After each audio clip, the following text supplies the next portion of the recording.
Water டேங்க்ல தண்ணியே சுத்தமா ஃபில்லே ஆக மாட்டேங்குதுங்க. என்ன ப்ராப்ளம்னு தெரியல.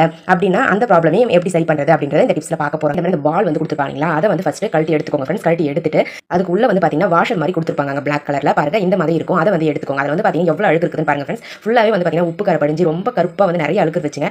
ஸோ அதனால நல்லா வந்து இதை க்ளீன் பண்ணி எடுத்துக்கிட்டேன். பாருங்க இந்த மாதிரி அந்த வாஷர் இருக்குங்க உங்களுக்கு. பாருங்க எப்படி இருக்குன்னு சொல்லிட்டு நான் கீழே வந்து வால்வு ஓப்பன் பண்ணி தாங்க வச்சிருக்கேன். ஆனாலும் தண்ணி வந்து சுத்தமா வரல பாருங்க ஃப்ரெண்ட்ஸ். கரை படிஞ்சு வழியே இல்லாம ஹோல்ஸே இல்லாம மூடி இருந்துச்சுங்க. அதுல வந்து ஸ்க்ரூ டிரைவர் விட்டு நான் நல்லா ஹோல்ஸ் வந்து ரிமூவ் பண்ணி பாருங்க எவ்வளவு அழுக்கு வெளியே வந்துச்சுன்னு சொல்லிட்டு இப்போ நம்ம க்ளீன் பண்ணி வச்சிருக்கக்கூடிய இந்த வாஷரை வந்து எப்படி போறதுன்னு பார்க்கலாங்க. பாருங்க நம்மளுக்கு அந்த பிளாஸ்டிக்ல ஒரு நெட் மாதிரி கொடுத்துருக்காங்க இல்லைங்களா, அது வந்து அந்த வாஷர்ல படிற மாதிரி உங்களுக்கு நான் காமிச்ச பாருங்க. அந்த மாதிரி அந்த வாஷரை வந்து ஃபர்ஸ்ட் உள்ள வந்து இன்செர்ட் பண்ணிடுங்க. இன்செர்ட் பண்ணிட்டு அதுக்கப்புறம் இந்த பிளாஸ்டிக் வந்து நான் போடுற மாதிரி போட்டு எடுத்துக்கோங்க ஃப்ரெண்ட்ஸ். இந்த மாதிரி போட்டுட்டு டைட் பண்ணிட்டீங்க அப்படின்னா உங்களுக்கு டைட் ஆயிடுங்க. இப்போ நான் டைட் பண்ணிட்டு இருக்கீங்களா, அந்த பிளாஸ்டிக் வந்து பாத்தீங்கன்னா உங்களுக்கு வாட்டர் லெவலை கண்ட்ரோல் பண்றதுக்கு யூஸ் ஆகுங்க. பாருங்க இந்த தண்ணி டேங்குக்கு வரக்கூடிய தண்ணியோட அளவு வந்து பாத்தீங்கன்னா கம்மியா வரணும் அப்படின்னா ரைட் சைடுல நல்லா டைட் பண்ணி விட்டுருங்க ஃப்ரெண்ட்ஸ். லெஃப்ட் சைடுல வந்து லூஸ் பண்ணி விட்டீங்க அப்படின்னா உங்களுக்கு தண்ணி வந்து ஃபாஸ்டா வந்து ஃபில் ஆகுங்க. டேங்க் வந்து சீக்கிரமா ஃபில் ஆயிடும்.